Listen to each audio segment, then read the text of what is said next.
Bem-vindos ao Cinemarden. Essa é a 11ª edição dos nossos Melhores do Ano, o 10º ano com esse encontro anual entre eu, Paulo Camargo e Luiz Gustavo Vilela.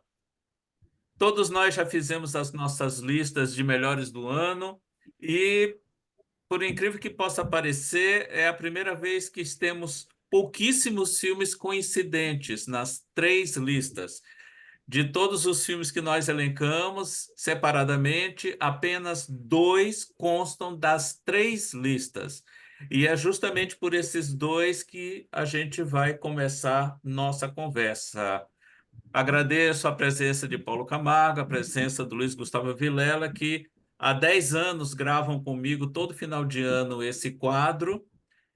E vamos começar, ó. De todos os filmes que nós listamos, Paulo e Luiz, apenas 2, como eu já disse, aparecem nas 3 listas. Vamos começar com Retrato de um Certo Oriente, que é o mais recente trabalho lançado nos cinemas do cineasta pernambucano Marcelo Gomes e que é baseado no livro Relato de um Certo Oriente, do Milton Ratum. Por sinal, o primeiro romance escrito pelo Milton Ratum e que muita gente, incluindo o próprio Milton Ratum, considerava infilmável.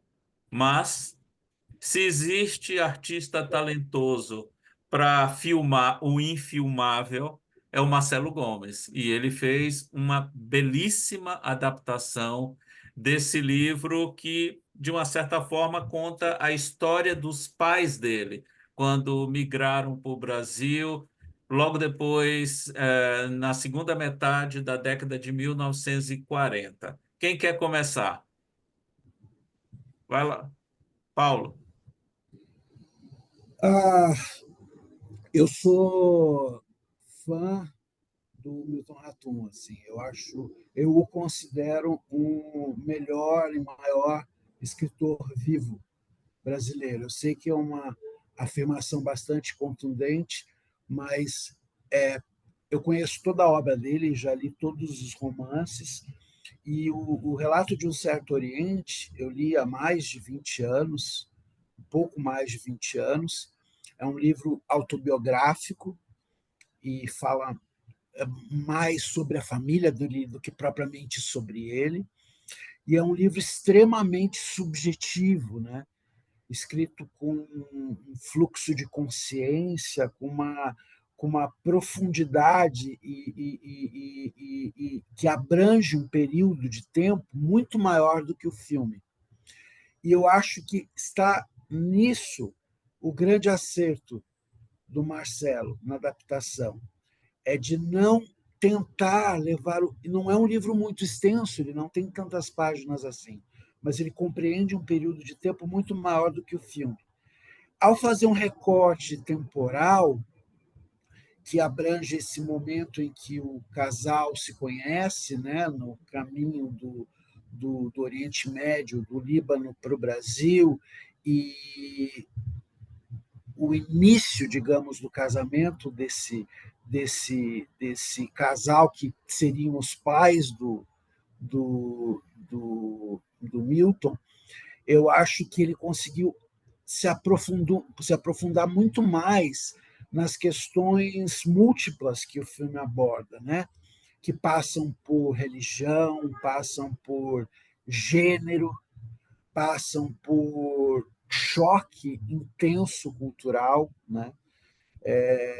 Porque você tem aí a questão dos cristãos católicos, cristãos maronitas e muçulmanos, e Oriente Médio, Amazônia, essa travessia. Eu acho o filme extremamente sensual, não apenas do ponto de vista sexual, mas ele é um filme sensorial, que consegue trazer das páginas do livro muitas das sensações que eu tive lendo.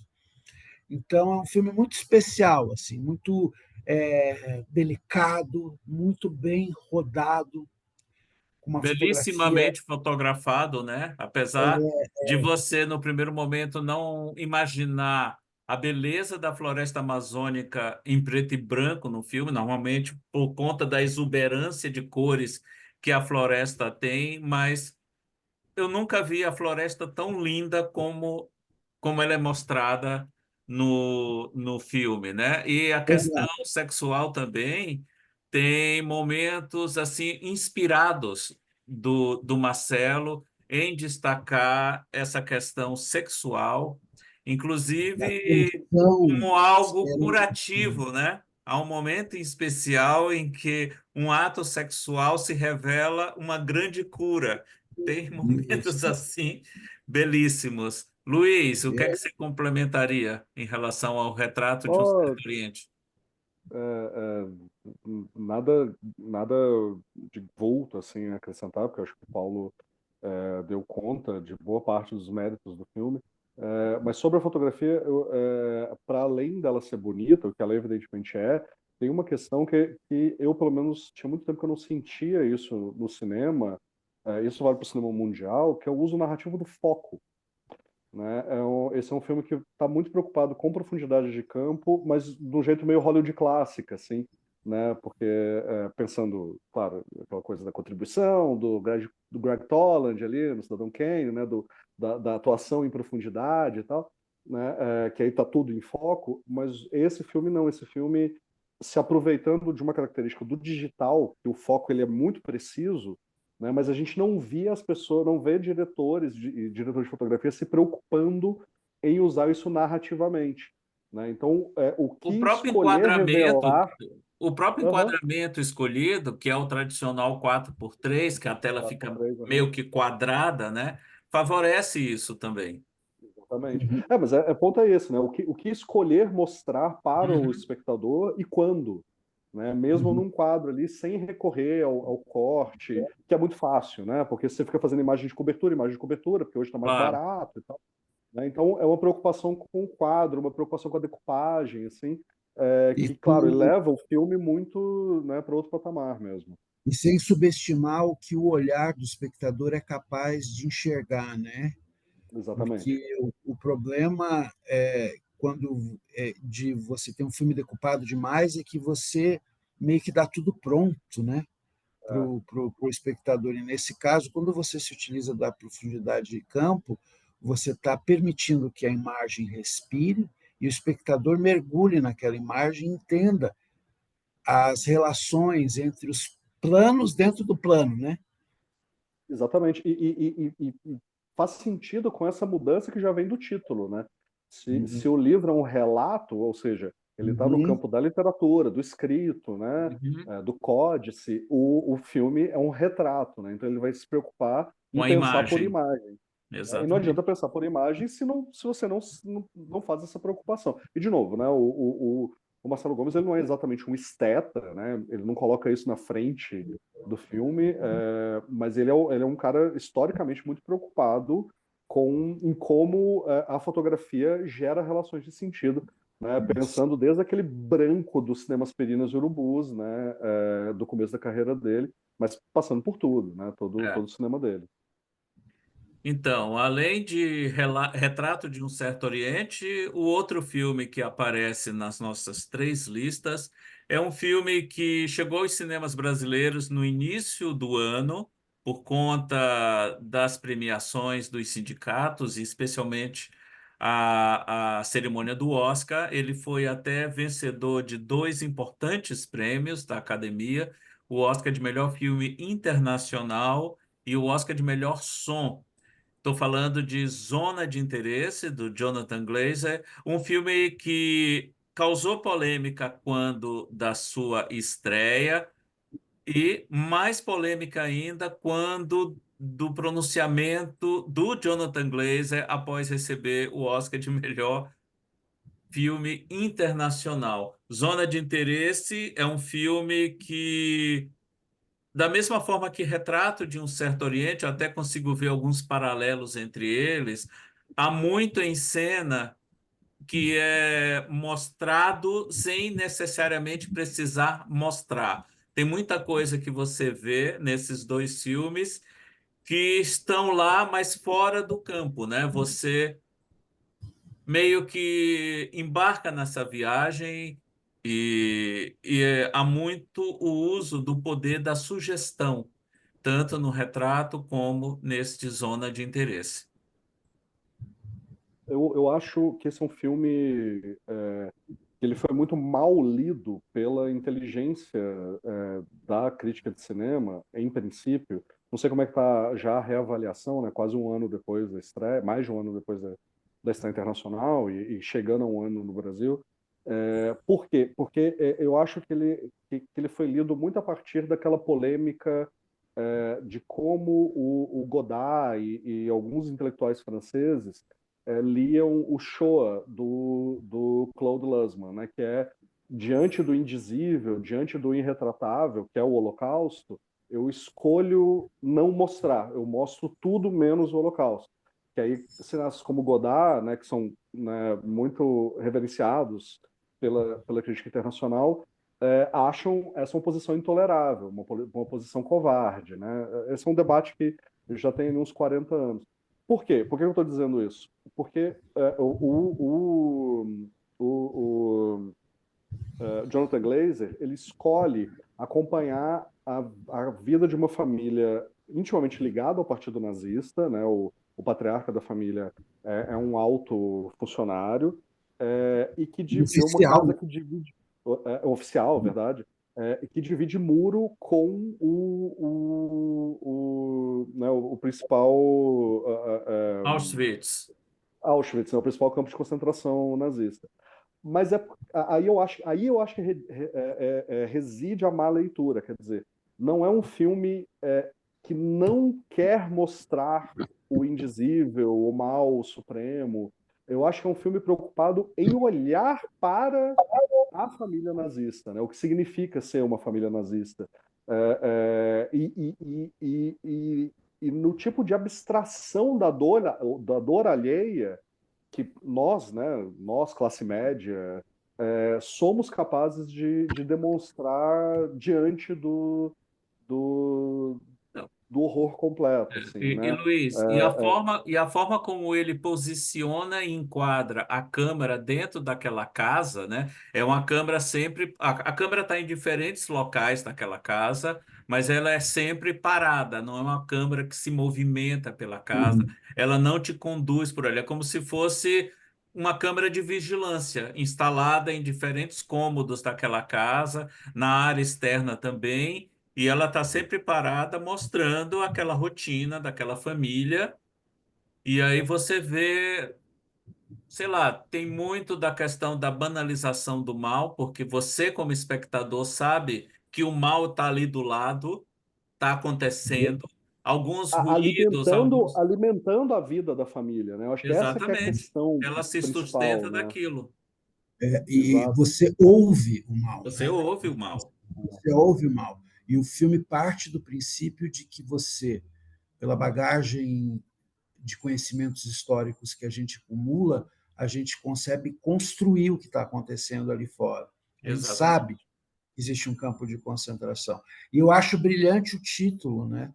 Que já era o Uhum, título do livro e é o título do filme, de é uma zona de interesse. Para uhum. eles, é o ápice da ascensão social. Uhum, A esposa, né, tem um pavor imenso de perder todo aquele status conquistado, né? Uhum. Porque ali é a senhora do castelo. Exatamente. Aquele é o, aquele é o pequeno feudo dela. E pouco importa o que está acontecendo para além dos muros, né? Então é sobre o Holocausto, mas o Holocausto do lado de quem o Se operou, favorece né? dele, né? Que favorece dele e o tornou possível no sentido mais comezinho, né? Uhum. De ser administrador do extermínio, né? De estar ali, grudado e eu acho que tornando aquilo possível. e fazendo essa relação que o próprio Jonathan Glazer faz, né, como há um status quo ali, por exemplo, do Estado de Israel, que depende da opressão de todo um povo, né, e agora do genocídio de um povo, né, que depende de roubo de casas, que depende de, né, fazendo esse paralelo com o Estado de Israel, a situação atual do Estado de Israel, que o próprio Jonathan Glazer nos autoriza a fazer com o seu discurso do Oscar, que é o que o Marden mencionou. Mas eu acho que isso vale para tudo, assim, né? Quer dizer, quanto do conforto da classe média, classe média alta e tal, depende também da opressão, né? A gente consegue facilmente fazer uma relação com isso com, sei lá, trabalhadores do iFood, sabe? Porque a gente vê judeus presos entregando pão na casa deles, né? Na casa dessa família nazista. Então, me parece um filme que ele está menos preocupado com o nazismo em si, mas mais preocupado em demonstrar como a gente não se libertou dessas relações. O quanto o nosso conforto depende de oprimir certas camadas da população, né? Que a gente coloca ali um carimbo de indesejáveis, né? E parte para a opressão sistemática deles, garantindo o nosso conforto, a nossa subsistência. E que a gente tem que encarar isso de alguma forma, né? A gente tem que se olhar no espelho em algum momento. Isso me parece o mais brutal ali, né? Porque é justamente isso, ele está preocupado em mostrar a família, ele não está preocupado com o Holocausto em si, mas o Holocausto enquanto perpetuação de relações de poder e de luta de classe que vão passar pelo étnico, vão passar pelo financeiro, vão passar pelo trabalhista, mas que a gente não se libertou disso ao longo do século XX e estamos entrando no século XXI muito piores, né? A gente está se acirrando o pouco de garantia que a gente teve, né? Se me permite ser um pouco panfletário aqui. E é interessante a gente pensar que o chefe, né, dessa família, o oficial nazista que administra Auschwitz, ele foi executado naquela propriedade. Ele foi enforcado ali. Quer dizer, o fim dele estava dentro dessa zona de interesse também. Também. Então, é um microcosmo muito potente, né, para a gente pensar que não existe mal sem que exista uma estrutura que viabilize esse mal, né, que torne esse mal factível e exista e funcione. Eu acho que o filme é brilhante nesse sentido e crudelíssimo por causa disso, né? Porque ele Extremamente. tem, porque ele tem uma, como você mesmo disse, é uma câmera que é quase asséptica, né? Sim, E que, ela não e toma que, partido, ela está lá, só mostrando aquela rotina, e ela deixa esse julgamento para a gente.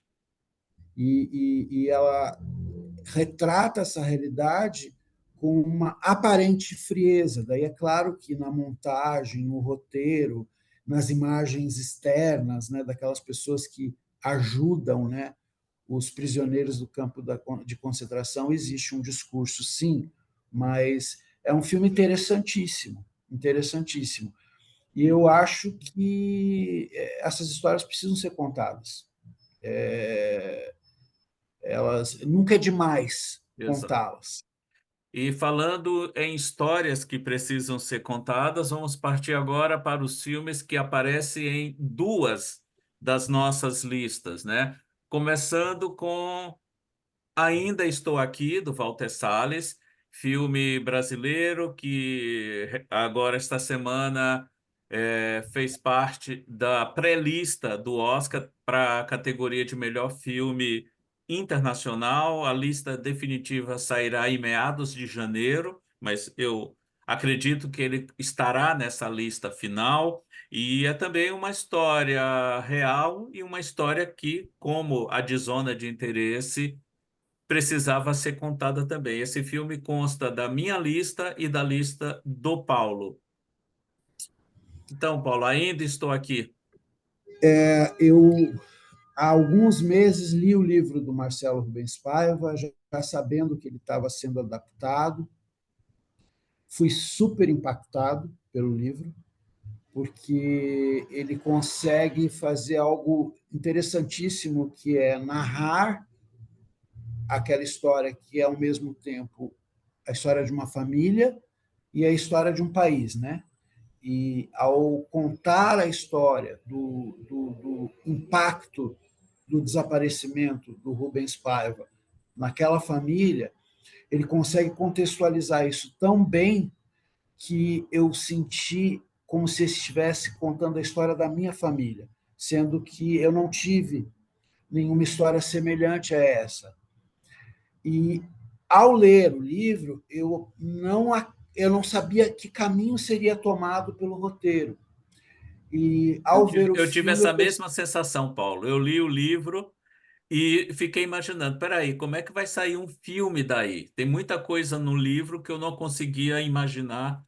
Até E porque o aí livro tem se que dar o concentra mérito muito no fora, aos né? dois roteiristas, né, que fizeram a adaptação. Escolhas muito corajosas, porque o livro foca muito nos anos de envelhecimento da Eunice, né? Não só ela ativista, mas ela envelhecendo e depois adoecendo e mudando de cidade, e nada disso, ou muitíssimo pouco disso está no filme. E o filme se concentra muito nessa dor, e que é uma dor que a gente sente o filme todo de uma forma absolutamente não melodramática, né? O filme ele não força a barra no melodrama em nada, ele não tem uma trilha sonora, afora as incríveis escolhas de canções, mas a trilha sonora incidental ela é muito sutil, ela não. A interpretação da Fernanda Torres é muito contida, quer dizer, o mesmo que ela faz com a família, ela faz conosco, né? Que é Exato. não nos permitir adentrar a dor dela de uma forma explícita, o que é muito difícil para a nossa tradição brasileira Uhum. melodramática e eu vou dizer folhetinesca, novelística, né? A Não, gente gosta muito do sofrimento e o sofrimento ele é contido, ele é contido, ele é contido. não, e ainda E mais uma atriz como a Fernanda Torres, que vem de um recente histórico bem longo em comédias, em trabalhos para televisão, onde você, em muitos momentos, tem que ser histriônico, exagerado. E o que ela faz com a Eunice, em Ainda Estou Aqui, vai num caminho extremamente oposto, né? O que tem tudo a ver com a descrição que o livro faz da Eunice, né? Então, foi um grande achado também. Outro eu acho filme, que, opa, bom, eu já ia chamar o filme seguinte, a gente continua na então torcida vamos, vamos. para que o filme chegue ao lugar que merece nas premiações que ele está concorrendo pelo mundo. O próximo filme também consta apenas da minha lista e da lista do Paulo, né? Que é Dias Perfeitos, filme japonês, dirigido pelo Wim Wenders, que é um cineasta alemão e que também concorreu ao Oscar de melhor filme internacional este ano, perdeu para o Zona de Interesse, e que é um filme singelo, simples até, mas extremamente profundo na abordagem que faz da alma humana, da vida daquele homem que descobriu essa simplicidade e essa sensação de preenchimento, de se sentir útil, limpando os banheiros públicos de Tóquio. É um filme ocidental sobre uma cidade oriental, sobre uma realidade oriental. Acho que um dos grandes méritos do filme é ele não tentar ser um filme japonês, né? Ele é um olhar de um cineasta muito atento a questões relacionadas ao cotidiano, à relação do indivíduo com a cidade, que é um tema recorrente na obra do Wim Wenders, mas esse exotismo é assumido e, portanto, não é uma fraqueza, é quase que uma das forças do filme. O olhar do Wim Wenders é de fascínio pelo cotidiano daquele homem, que tem Uhum. um fascínio pela cultura ocidental, né? As músicas que Sim, ele ouve são todas clássicos do pop muito bom rock, gosto, por sinal, o gosto musical dele, diga-se de e, passagem. e ele também, de certa maneira, está falando sobre a ocidentalização da sociedade urbana japonesa, né? E o filme foi feito com o patrocínio do projeto dos banheiros, né, de Tóquio, que é um projeto que envolve os grandes arquitetos japoneses. E é de uma delicadeza, e traz um trabalho de ator extraordinário. Ele foi premiado, né? O ator Ele ganhou a Palma de Ouro de melhor ator em Cannes ano passado. era ator em Cannes. É um ator que nos transmite muito, com olhares extremamente sutis. É uma atuação super despojada e, ao mesmo tempo, de extrema intensidade, o que pode parecer soar como um paradoxo, né? O ator é o Koji Yakusho. Os nomes japoneses sempre a gente tropeça neles, né? Pois é. Mas já que a gente falou de Japão com Dias Perfeitos, eu vou pular para um outro filme que aparece numa lista, na minha lista e na lista do Luiz, que é O Mal Não Existe. Novo, o trabalho mais recente do Ryusuke Hamaguchi. Então, Luiz, o que é que você É um achou de filme. interessante para ter O Mal Não Existe na sua lista? Eu ando um grande fã do Hamaguchi. Eu Eu sou um grande também. fã Eu do cinema não vi um japonês como um filme todo, né? dele até o momento que eu não tenha gostado. Exatamente. E salvo engano, acho que o Drive My Car estava nas nossas Sim, listas, pelo ele menos na minha do esteve em nossas Narden, né? listas 2 ou 3 programas atrás. Exatamente. Mas enfim, eu não conheço toda a obra dele, mas tendo visto o Asako 1 e 2, o Drive My Car e a Roda da Fortuna, que são filmes que me parecem lindos, eu amei todos, assim, mas são filmes muito cinematográficos, assim, né? São filmes muito preocupados com a narrativa, com a estética cinematográfica, Não, e com contar uma história, e voltados muito para si mesmos, né? sim, mas você Diga, Marta, vê perdão. todos esses filmes que você citou dele, você percebe um estilo bastante pessoal, bastante autoral de contar histórias, né? Ele usa Sim. muito câmera parada, é aquela coisa que beira a contemplação em alguns momentos, mas não é aquela contemplação por pura e simples contemplar. Está Uhum, inserido dentro da história que ele está contando, tem uma uhum, razão de ser daquele uhum, jeito e é poético e, em muitos momentos, violento também ao mesmo tempo, o que é algo que eu acho muito difícil de se conseguir, sem descambar para clichês ou para exageros. No caso do Hamaguchi, ele consegue um equilíbrio fabuloso, né? Em sem ter dúvida. essa assinatura e em tratar dos temas que ele costuma tratar nas obras dele. Mas é só o que me parece que em O Mal Não Existe, ele faz um salto, me parece. Né? Ele parte para o comentário social, que é um negócio que, Exato. ok, Tem esse fato novo, não é que isso inexiste na obra dele, né, mas como é um mais todo, mas explícito aqui. é bem mais explícito, porque a gente está falando, é uma comunidade tradicional japonesa que está sendo assediada, né, para se tornar como é que chama? Glow Campation, É, um nome esquisitíssimo, assim, que é um acampamento, mas com todo gourmet, luxo, digamos assim. exatamente. Né? Então a gente vê ele comentando sobre o capitalismo tardio, né? Ele está claramente fazendo um comentário sobre o capitalismo tardio, e é muito engraçado, né?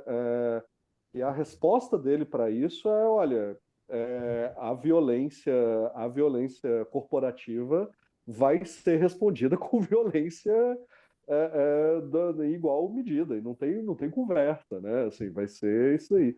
É um filme que é brutal, e assim, para amarrar tudo, talvez a trilha sonora do ano, né? Acho que é uma grande trilha sonora que ele faz ali também. E um ano que talvez as trilhas sonoras sejam melhores que os filmes, mas é uma. Né, até a do próprio Ainda Estou Aqui, por E- exemplo, é do parceiro do Nick Cave, né? Então, assim, a gente Uhum. está num ano de grandes trilhas mesmo. Mas o Mal Não Existe me parece, eu acho que é o melhor filme que eu vi esse ano, assim, disparado. E um pouco por causa de tudo isso. Assim, a gente vê testemunhar esse cineasta que já tem toda uma didática, toda uma linguagem absolutamente estabelecida, muito senhor da própria mise-en-scène, da construção, da sua própria decupagem, colocando isso a serviço de novas inquietações. Eu estou preocupado com outras coisas. Eu me pareceu muito bonito, muito puro ver isso, assim, né? E, Acho uma grande coisa. e a gente sai do Japão e vai para a Turquia, que de lá vem um filme que está na minha lista e do Paulo também, e que é de um cineasta também bastante inquieto, né? Estou falando do Nuri Bilge Ceylan e o filme Ervas Secas, que ganhou em Cannes ano passado o prêmio, a Palma de Ouro de melhor atriz.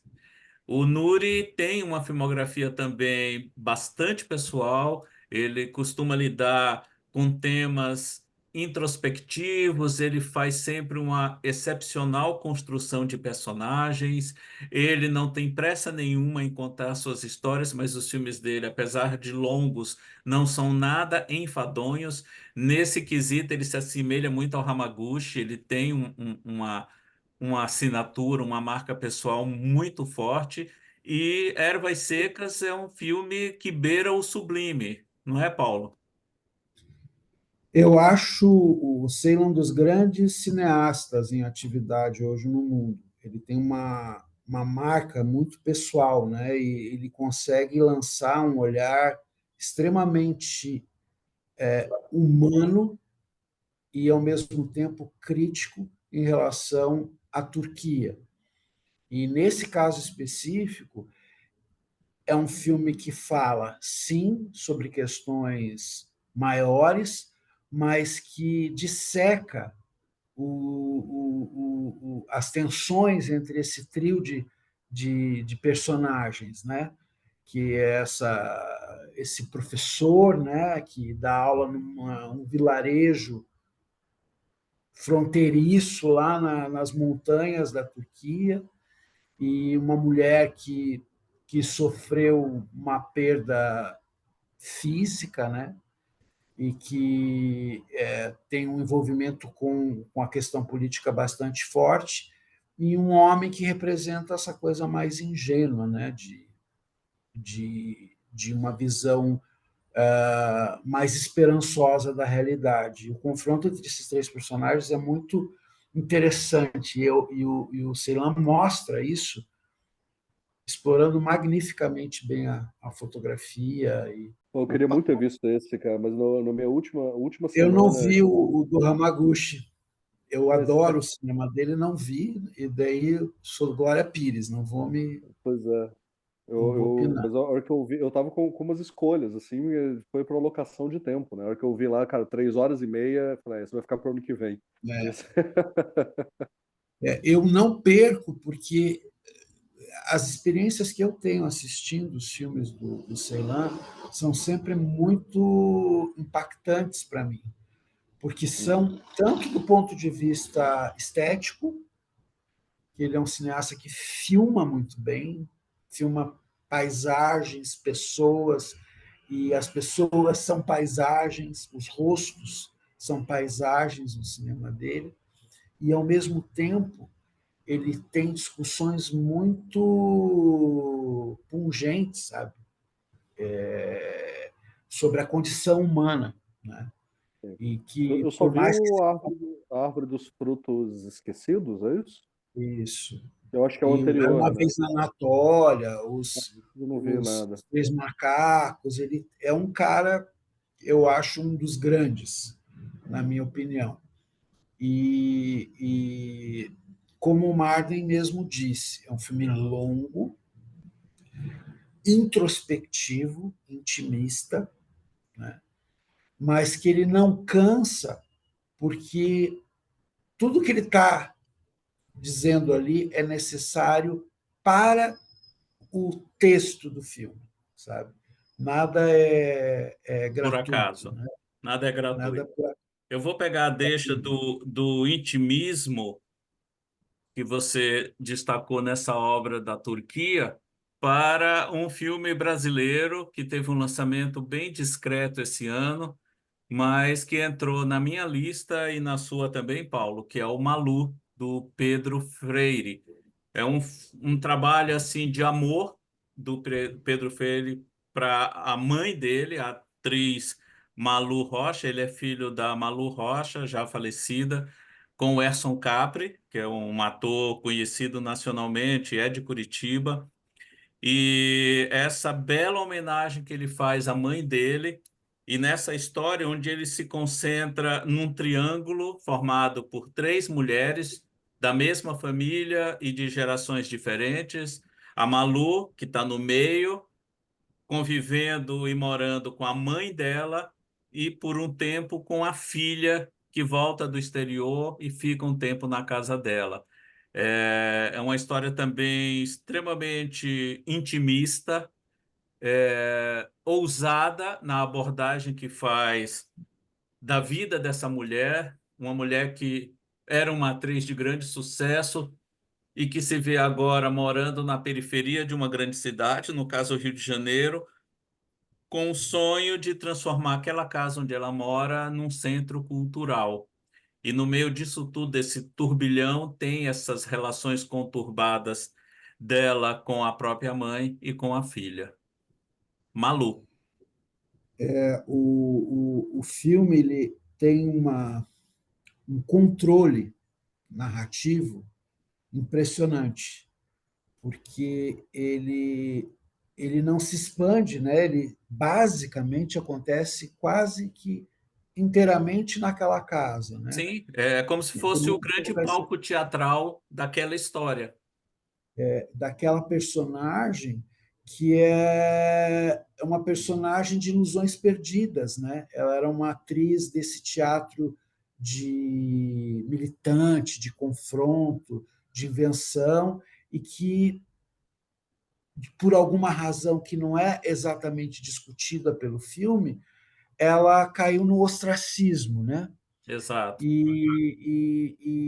E ela se debate, né, nesse ostracismo, e ao mesmo tempo o filme é um confronto entre a mãe com a mãe dela, que é uma mulher conservadora, que não consegue entender o comportamento dela, e com a filha, que também é artista, que também é atriz, e que tem uma outra visão do que seja fazer arte, né? Muito Uhum, mais prática, muito mais pragmática, muito menos política, né? E o filme é muito bem roteirizado. E é interessante porque o Pedro, sendo filho, neto e irmão das personagens, ele não está lá, né? Em momento algum se fala de um filho, uhum. de um irmão, né? Desse. Ele disse numa entrevista que juntou a personagem dele e da irmã real que ele tem na Uhum, personagem da irmã. Fez um isso, amálgama dos filhos isso. numa figura só. E a irmã dele é filha de um outro pai, né? E ele é filho do Erson Capri, que é um ator reconhecido, com carreira em cinema, teatro, televisão e tal, e que representa tudo aquilo que a Malu não é, né? Exatamente. Que a Malu não é. E eu acho que é um filme que é, ao mesmo tempo, uma homenagem e um exorcismo, É, né? muito, Uma muito. forma de Você resumiu com ajustar, perfeição, Paulo. É uma ajustar homenagem contas. e um exorcismo. Me comoveu muito. E as atrizes são um arraso. Pois é, todas elas fantásticas. Vamos para o próximo filme da lista. Esse agora é uma animação e consta da minha lista e da lista do Luiz Gustavo, que é Meu Amigo Robô, do Pablo Berger, que é um cineasta espanhol, mas aqui você tem uma história muito bonita, uma espécie assim de ficção científica retrô, que se passa nos anos 70 em Nova York. E E aí, muda, né? Além de tudo, muda. e é um filme que não tem diálogos, né? É música e movimento. É. Eu acho que o que me pegou, assim, é um filme muito emocionante, né? É um filme muito bonito, assim, em relação à história que ele está querendo contar, porque é a história sobre conexão, né? Como a gente se conecta com o outro e como essa conexão, às vezes ela é espaço-temporal, e às vezes a gente perde essa conexão e ela não se mantém, né? Mas não quer dizer que, mas o fato da conexão ter existido é Uhum. mais importante do que tentar manter ela artificialmente, porque a gente muda, né? A gente, né? O amigo robô, no caso, vai mudar fisicamente, inclusive, né? Ele se torna uma espécie de outra coisa, mas fica a memória, fica a beleza. Então é tudo muito bonito. Mas além disso tudo, para gente que pensa cinema, né?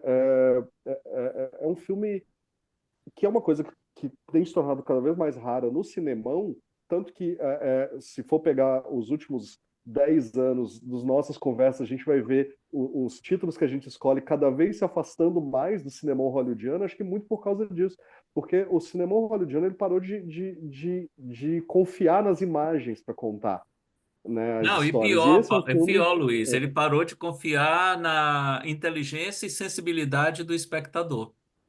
Exatamente. E aí ver um filme desse é um lembrete do que a gente está perdendo, né? Porque é um Uhum. filme que a gente está vendo ali, ele não tem nenhuma fala, né? Não, então até nem importa se o filme é espanhol nesse sentido, né? No sentido Uhum. da linguagem, né? Se ele é espanhol, se ele é americano e tal, porque ele não tem nenhuma fala e tudo o que ele quer dizer está ali na confiança que o Pablo Berger tem nas imagens. Desde Sim. do rabinho do cachorro se mexendo, né? Eu e o Paulo somos donos de cachorro, né, Paulo? A gente sabe o que o rabinho banando significa, né? Ali já está ali tudo que você precisa saber sobre aquele personagem, né?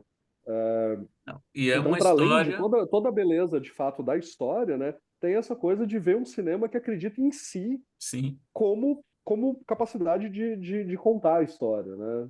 E é uma história, um filme que, em última instância, valoriza a importância da amizade.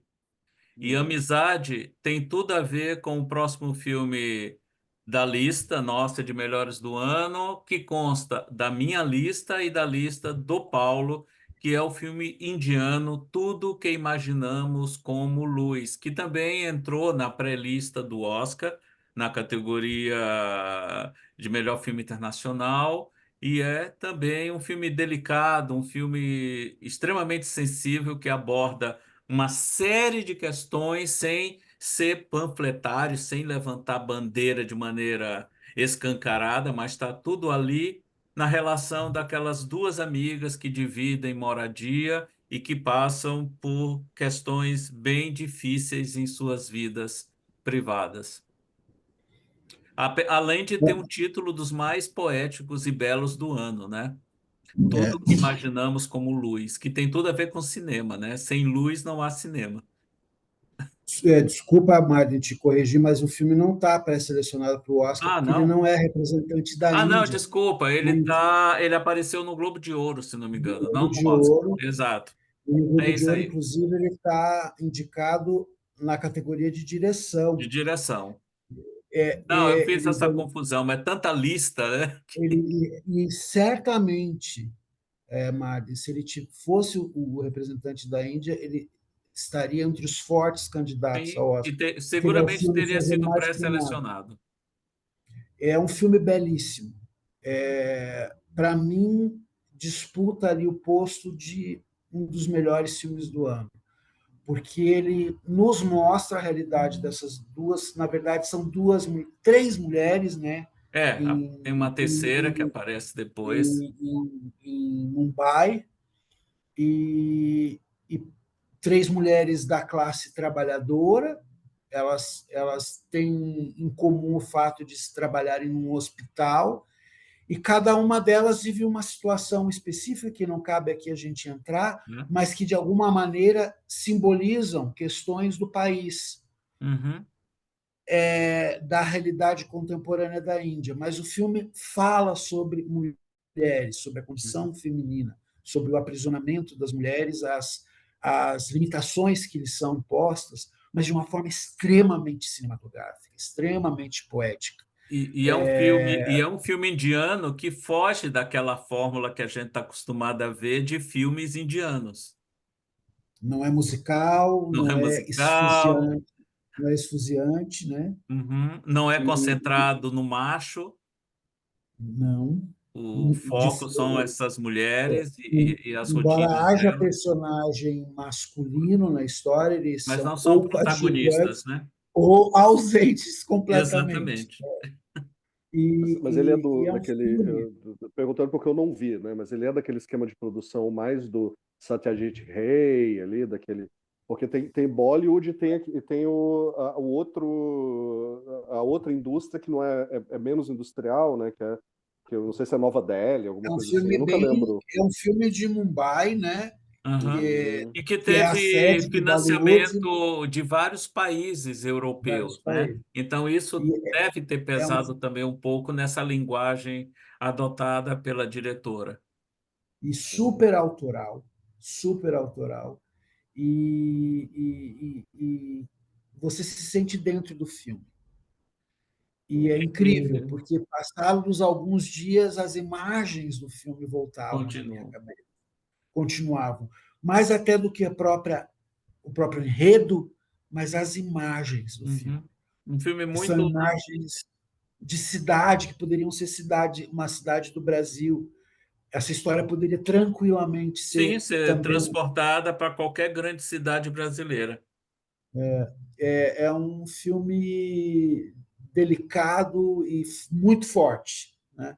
Muito forte. Para mim, é um dos melhores filmes desse ano. E agora a gente chegou àquele ponto, já que esgotamos os filmes que constam das três listas e os filmes que constam de pelo menos duas delas, para aquela seleção que é individual. E aí, como o nosso tempo já está próximo do fim, cada um de nós vai listando rapidamente um filme que consta de cada uma de nossas listas. Eu começo, depois eu vou chamar um filme do Paulo e depois um filme do Luiz. Eu começo com um que só está na minha lista, que já que é para ter um filme hollywoodiano na lista, que seja Duna Parte 2, que eu já tinha gostado muito do Duna Parte 1. Eu sou fã da obra do Frank Herbert, acho a adaptação que o Denis Villeneuve fez em transformar o primeiro livro em dois filmes uma decisão bastante acertada. E o resultado ficou bem superior à maior expectativa que eu tinha em relação ao filme. É um filme que seguramente receberá muitas indicações técnicas, a exemplo do que aconteceu com o primeiro no Oscar desse ano. E aí saiu de Duna Parte 2, que está na minha lista, para um que só consta da lista do Luiz, mas que esteve na minha lista e do Paulo no ano passado, mas é porque o Luiz viu esse filme somente agora este ano, que é o Anatomia de uma Queda, da Justine Trier. É um filme de tribunal, um drama de tribunal. Me parece muito inspirado, inclusive por causa do nome, né, no Anatomia de um Crime, do Otto Preminger, e Uhum. talvez um pouco do Testemunho de Acusação também, né, que é o Fumaço lá, é, que são talvez os dois grandes dramas de tribunais hollywoodianos, né, só que aqui invertendo tudo, né, colocando essa mulher, a mesma atriz do Zona de Interesse, né, que ela fez uma dobradinha incrível, assim, é difícil pensar numa atriz com dois filmes tão sólidos no mesmo ano, é, e que vai ter essa história calcada na dúvida, né? A morte do filme é pensada para não ter solução, me parece, né? Não tem solução cinematográfica, então ela não é para a questão não é ela ser culpada ou não, né? Mas a questão é fazer essa evisceração ali Uhum. tanto do feminino quanto de como o sistema de justiça, como a humanidade não cabe no sistema de justiça, né? Como há um claro descompasso entre o existir enquanto humano, existir socialmente e essas estruturas discursivas e institucionais que a gente cria em torno da gente, né? Eu acho que é um dos grandes filmes do ano, sem dúvida mesmo. Luiz, E claro, as atuações são brilhantes. para aproveitar o embalo, o próximo é seu também, La Chimera, um filme italiano, novo trabalho da Alice Rohrwacher, que tem no Eu acho elenco a brasileira Carol Duarte, que também está em Malu. O filme é exatamente. ótimo. Eu esqueci É, dele. eu revejo, eu vou no Adoro Cinema e vejo tudo que estreou, assim, para ter certeza se eu não estou deixando alguma coisa de trás. É ótimo. A Alice Rohrwacher, eu não sei pronunciar direito o nome dela, Os pais dela são alemães, então deve ser Rohrwacher, Rohrwacher. Rohrwacher. La Chimera parece que ela tá reinventando o cinema. Hum. Parece uma coisa nova, assim. Não se parece com nada que eu tenha visto antes, nem mesmo com o próprio cinema dela, né? Eu lembro do Lázaro Felice ter entrado, pelo menos na minha lista, na do Paulo, uns anos atrás, que é o filme Sim. anterior dela.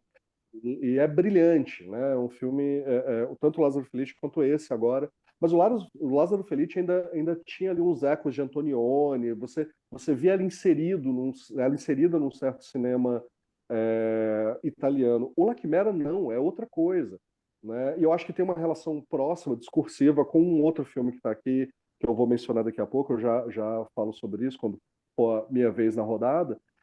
Mas que ele vai discutir é, arte, temporalidade, espacialidade, cultura e amor, né? Especialmente amor, assim, o que nos conecta através do tempo e do espaço, assim. É... E sei lá, assim, tem um momentinho ali no começo que a gente vê o Josh Gaynor, né? Desses Uhum. novos atores dessa nova geração, muito interessante o ator, caminhando assim por umas árvores que me lembrou o Elliot Gould caminhando no Perigoso Adeus do Robert Altman. E é só isso que me lembrou outro filme nesse filme. Sei lá, eu ela já tinha me ganhado porque me lembrou do Elliot Gould ali, né? Do Perigoso Adeus, que é um filme que eu amo de paixão, então tá tudo certo pra mim. Uhum. Josh O'Connor, que está cotado para ser o novo James Bond. Olha Pois é. só, com orelha. Bolsa de Só vai ter que ganhar um pouquinho de massa muscular.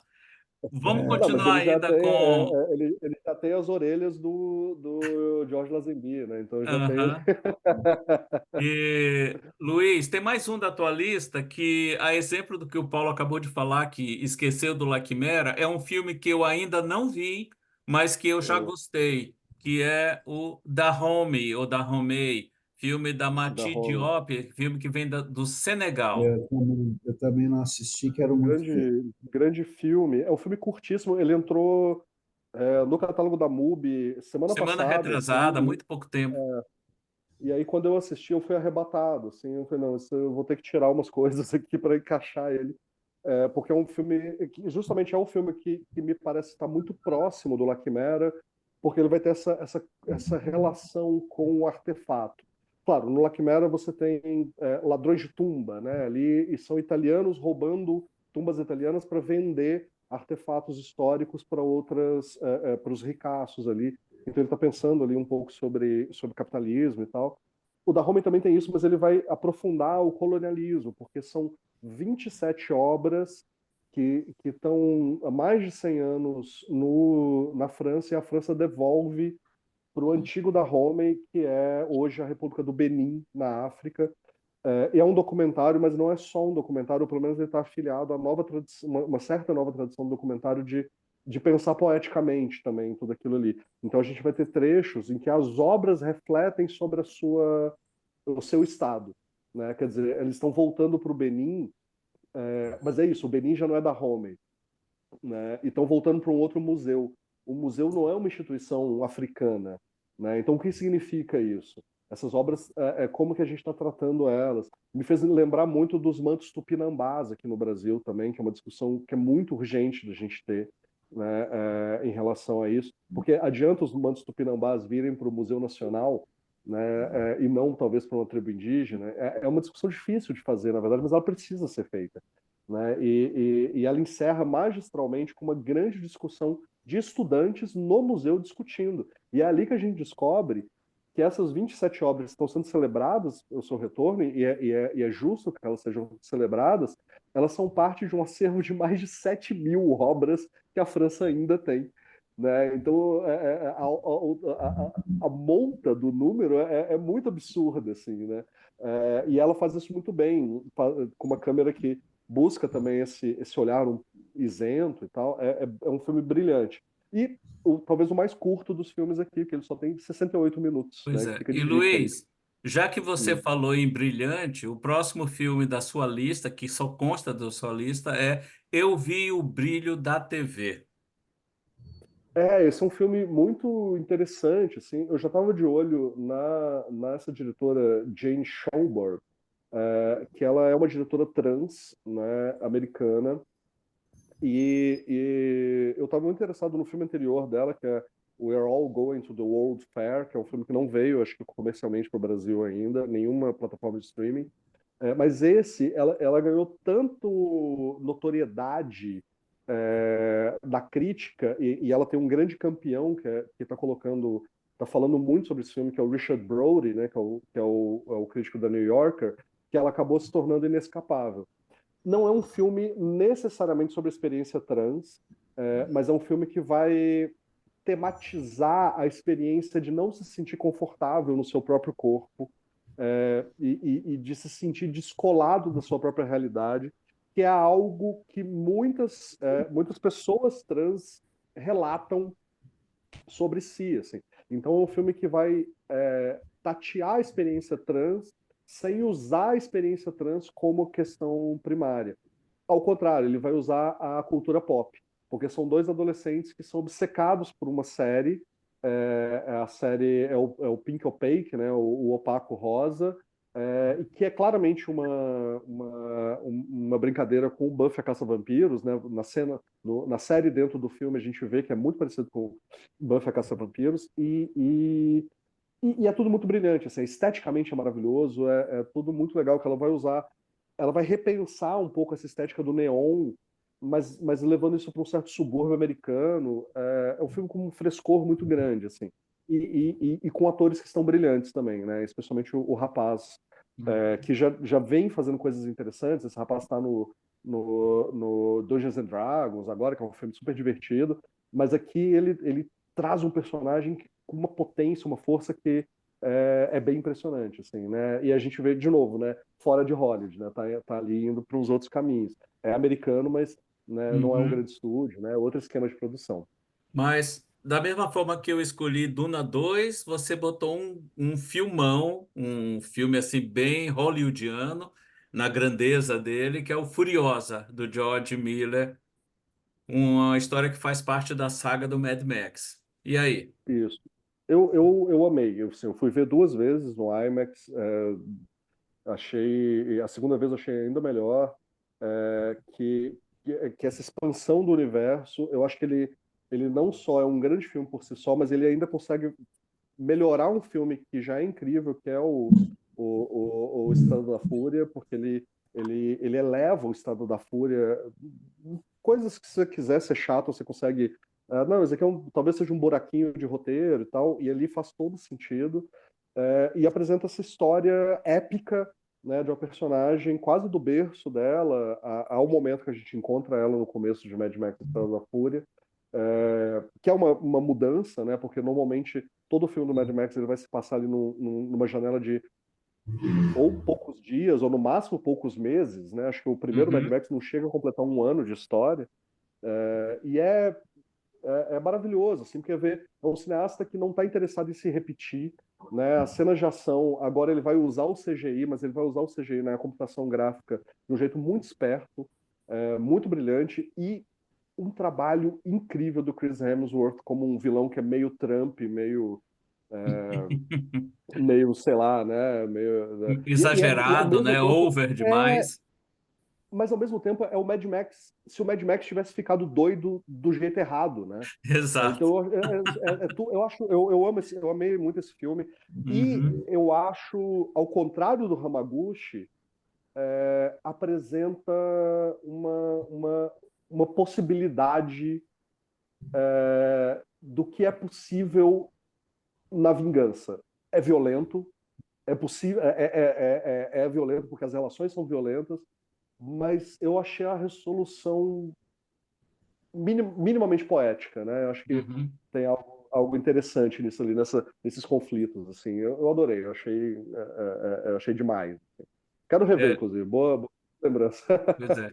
E o próximo da lista, que consta apenas da minha lista, é um filme que, na data que nós estamos gravando esse vídeo, ele teve a sua estreia no streaming, direto no streaming. Eu estou falando de Jurado número 2, o 40º filme dirigido pelo Clint Eastwood, provavelmente o último filme dele, porque ele está prestes a completar 95 anos e, pelo que eu vi nos bastidores dessa produção, ele já está um pouco debilitado. Eu acho muito difícil ele fazer mais um filme depois desse. Mas é um filmaço, um filme de tribunal, na melhor tradição de filme de tribunal hollywoodiano. Ele, para mim, faz uma atualização de Doze Homens e uma Sentença, concentrado na personagem do Nicholas Hoult, e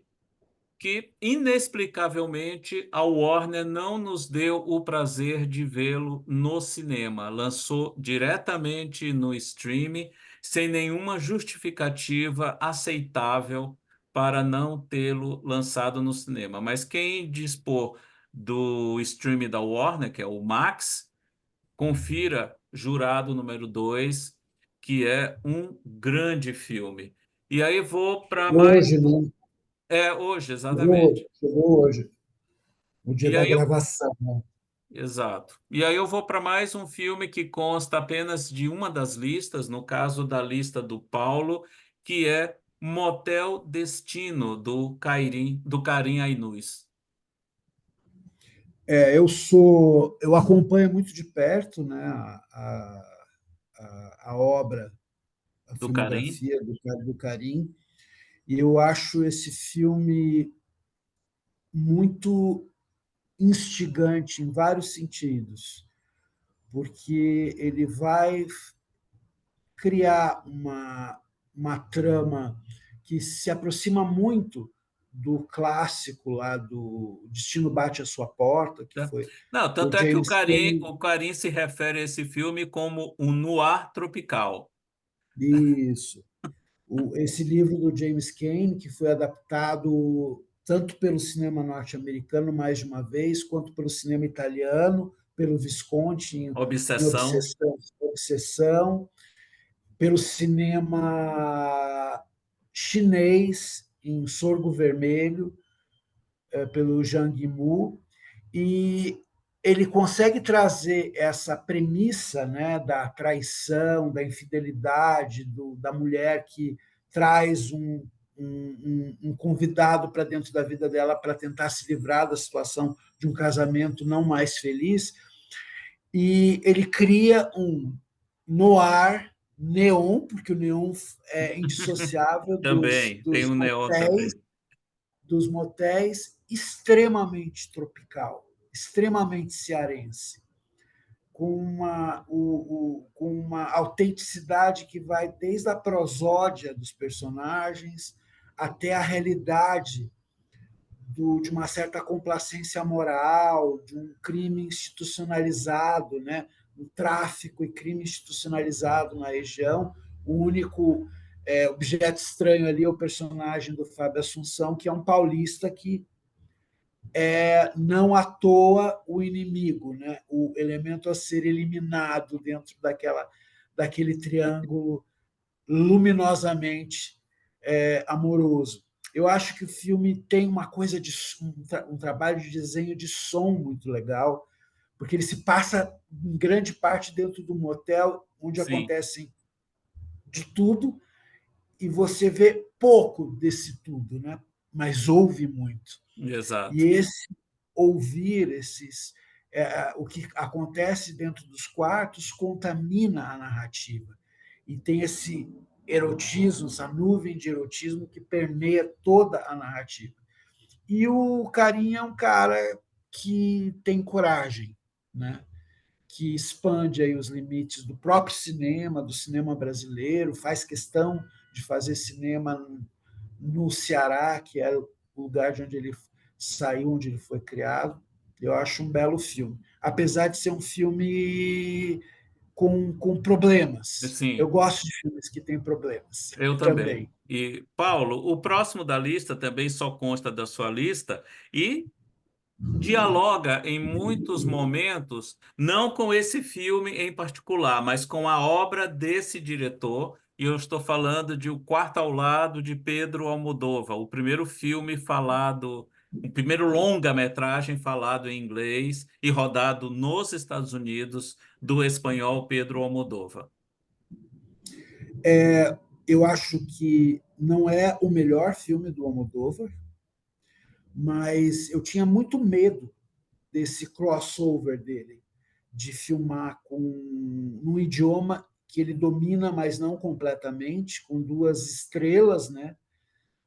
A Tilda Swinton é uma atriz muito singular. Eu não chamaria ela de uma estrela hollywoodiana, mas Julianne Moore sim, é uma grande estrela do cinema hollywoodiano. E eu acho que ele traz ao filme as suas marcas do cinema do Almodóvar e presta homenagem a um dos meus diretores de cabeceira, que é o Douglas Sirk, Douglas Sirk. que eu trabalhei com ele na minha dissertação de mestrado. Eu sou apaixonado pela forma como ele recria o melodrama Uhum. e se utiliza do decor, né, da direção de arte, da fotografia, da iluminação, para estabelecer estados emocionais. E, por fim, é um filme que discute o direito à morte, né? O direito da escolha do momento da morte. E ele coincide ali com o suicídio assistido do Antônio Cícero, né? Pois é. Grande poeta, filósofo brasileiro, que escolheu morrer na Suíça, onde é possível ter o suicídio assistido. E o filme tem uma poesia nessa relação de cumplicidade, essa simbiose que se estabelece entre os personagens da Tilda e da Julianne Moore. De novo, é um filme com problemas, ele tem vários pontos, os flashbacks dele, para mim, são muito dispensáveis, mas ele me toca pela audácia. Eu acho que o Almodóvar não se contenta em fazer o mesmo filme, estar nos mesmos lugares, ele vai expandindo, né? E eu acho que é um dos filmes do ano por conta disso. E vamos fechar agora a lista do Luiz. Tem mais um filme apenas que consta somente da lista dele, que é também uma animação, uma belíssima animação que ganhou neste ano de 2024 o Oscar de melhor animação de longa-metragem, que é O Menino e a Garça, do Miyazaki. Assim, eu acho que eu não consigo. Em se tendo um filme do Miyazaki do ano, ele já é o melhor, um dos melhores do ano, né, por obrigação, assim. Né? Eu não consigo não pensar nisso, assim. É, talvez concordo com o Paulo, assim, não é o melhor. Aliás, concordando com o Paulo falando sobre o Almodóvar, mas pensando o Miyazaki, que talvez não seja o melhor Miyazaki, mas não é o pior, né? Acho que não é um Vidas ao Vento, por exemplo, que é um Miyazaki mais esquisito, assim. Porque a gente vai ter essa jornada desse menino, é, como é comum na obra do Miyazaki, né? Mergulhando nesse universo fantástico, Aham. e esse universo fantástico na, na longa tradição dos universos fantásticos, operando ali um autoconhecimento e tal. Mas essas coisas nunca são tão simples no Miyazaki, né? Então, ao mesmo tempo que ele está falando da jornada específica desse menino, que precisa lidar com a ausência materna e com o pai que resolve se casar com a irmã, né, com a tia, né, e que a tia é meio que um clone da mãe, enfim, com todas essas coisas que me parecem que são um pouco específicas de uma certa forma japonesa de ser e estar no mundo, ao mesmo tempo ele está lidando com temas que são sempre muito caros a ele e que me interessam muito, que é justamente esse conflito entre modernidade e tradição, né? Que isso vai estar lá no Hamaguchi, vai estar no Wim Wenders, vai estar, né, numa série de cineastas é, que param para pensar sobre o que foi o século XX, né? E o cinema é uma máquina disso porque é causa e consequência desse conflito entre tradição e modernidade. Mas se o Miyazaki não traz nenhuma solução, porque talvez não haja, a forma dele problematizar sempre me parece muito interessante, né? Porque ele vai fazer essas articulações de sentido, assim. Então, é um filme que eu gostei muito. De novo, né? Ver Sim. Ghibli em ação, né? Ver a animação do Ghibli, em especial, ver na tela grande, né? E a gente vê não só o Cine Passeio, mas vários cinemas de Curitiba abraçando um filme Uhum. como esse, colocando em cartaz e exibindo.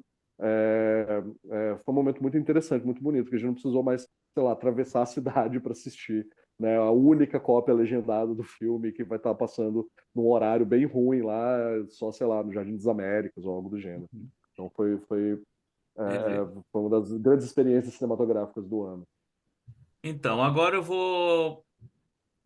eu trago agora o último da minha lista, que não consta da lista de ninguém, e depois a gente tem mais 5 para o Paulo fechar, que estão apenas na lista dele. Então, o meu é o documentário Superman, a história de Christopher Reeve, que para quem cresceu vendo o Superman do Richard Donner com Christopher Reeve, para quem soube depois do que aconteceu com ele após aquela queda de um cavalo que o deixou tetraplégico. Esse documentário conta não só a história dele como ator, mas principalmente a história dele após o acidente, com material de arquivo muito rico, né, fornecido pelos filhos e a abordagem bastante respeitosa, bastante simbólica que fazem da figura do ator Christopher Reeve associando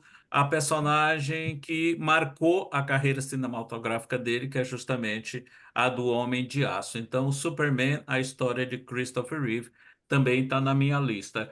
E agora a gente vai para fechar. A palavra é toda do Paulo. Eu vou citar os outros filmes que constam somente da lista dele para ele rapidamente defender cada um deles, começando com Rivais de Luca Guadagnino. Eu assisti esse filme de novo ontem, no, no Max, né, que é o canal da Warner, porque eu tinha assistido Queer no último final de semana, que é do mesmo diretor, o Luca Guadagnini, ou Guadagnini. Existem várias formas de pronunciar o nome dele, que é o diretor de Me Chame Pelo Seu Nome, de Suspiria e tal. Eu acho Rivais um filme brilhante na medida em que ele traz 3 atores emergentes, jovens, né? Entre eles o Josh O'Connor, que foi citado aí pelo Luiz, que é o ator que está em La Quimera, e a Zendaya, que está em Duna no 1 e 2. É um filme sobre um triângulo amoroso, é um filme sobre tênis, mas me interessa muito a forma como o Luca Guadagnino filma. Ele tem uma noção de planos, de montagem, de fotografia, e daí também peço licença ao Luiz para falar sobre trilha sonora. É uma trilha sonora incrível do Trent Reznor e do Atticus Ross, que também assinam a trilha do Queer, que sem a qual o filme não existiria, porque ele dá ritmo, a trilha sonora dá ritmo à narrativa. É um filme sobre jogos amorosos, sobre tensões sexuais, sobre gênero e sexualidade.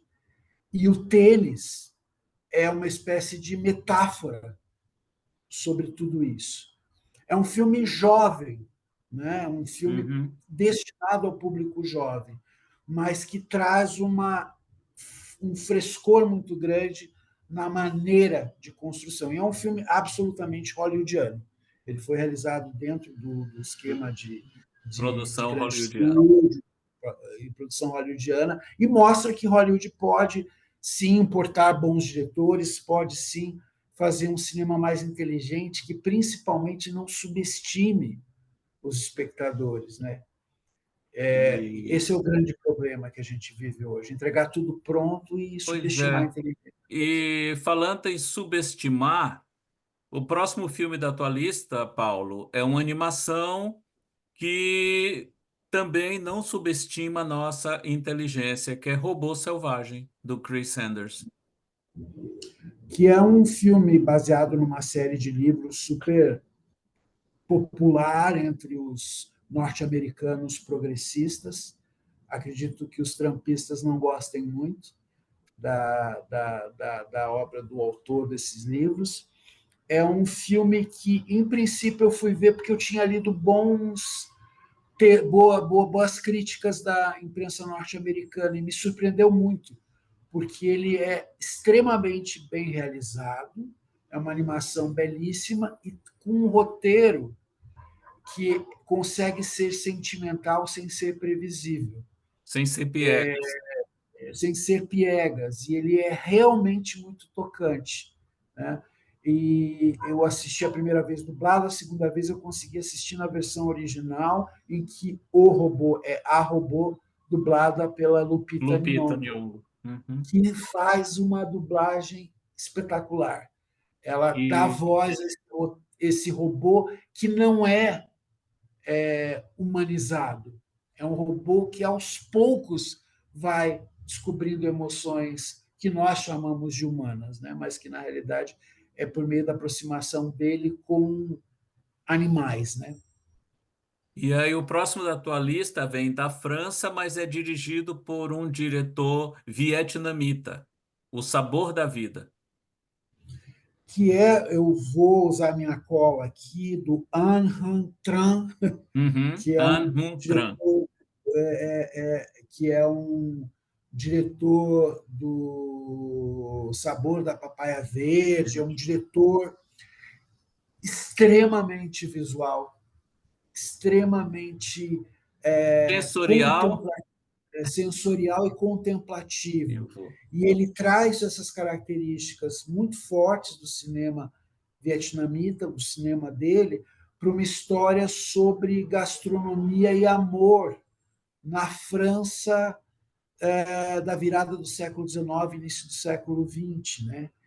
E o filme é de uma delicadeza, de uma capacidade de perceber nuances e detalhes, com dois belíssimos desempenhos. Eu destaco aí a Juliette Binoche, que está assim, Que um dos contracena com melhores o ex-marido dela na vida real. maridos dela, que, que faz papel de marido Ele dela, também. e o que permeia tudo isso é um espaço em que não há diferenças de gênero e tampouco de classe, que é a cozinha, né? Uhum. Enquanto que na sala de jantar, sim, existe uma hierarquia e tal, na cozinha parece que o equalitário se consolida em Uhum. cenas extremamente bem filmadas e muito poéticas, né? Uhum. É um filme muito, muito bonito,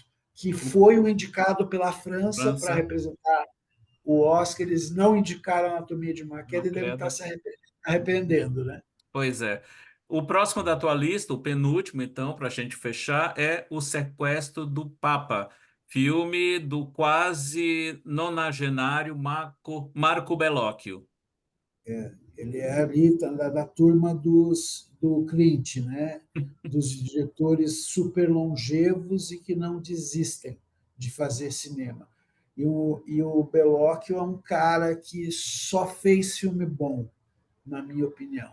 Eu só vi grandes filmes feitos por ele. É um cara que olha, um diretor, um cineasta que olha para a Itália com uma imensa necessidade de questionar a própria história do país. Uhum. Nesse caso, ele volta lá para os tempos em que a cidade de Roma ainda estava sob o governo do Vaticano integralmente, e o sequestro de crianças judias para Serem cristianizar, convertidas ao serem cristianismo.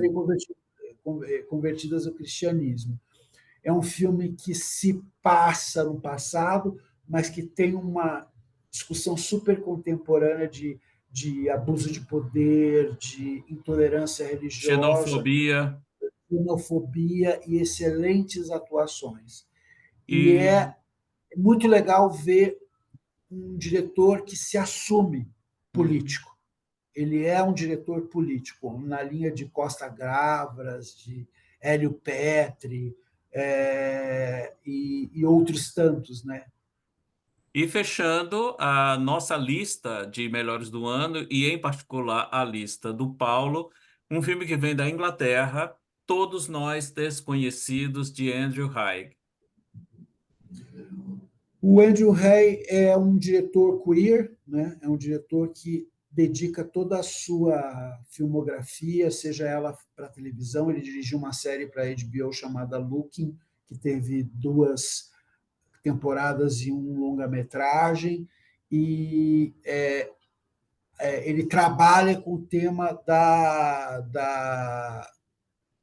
de gênero e sexualidade. Ele é um diretor queer, mas nesse caso ele cria uma história fantasmagórica, né, em que ele vai discutir família e, de novo, vai dar oportunidade a um personagem que é vivido brilhantemente Pelo pelo Andrew Andrew Scott. Scott, que, que volta, tem a oportunidade, por meio de uma licença de realismo mágico, reencontrar os seus pais que morreram quando ele era um pré-adolescente, né? No final da infância. E ele reencontra esses pais com a idade que eles tinham quando morreram. E é uma espécie de ajuste de contas. E no meio disso tudo, ele desenvolve uma relação amorosa com um vizinho, vivido por Paul Mescal, num edifício que também é fantasmagórico, né? E é um filme que não explica muito, mas que diz muito sobre a sensibilidade, a subjetividade queer.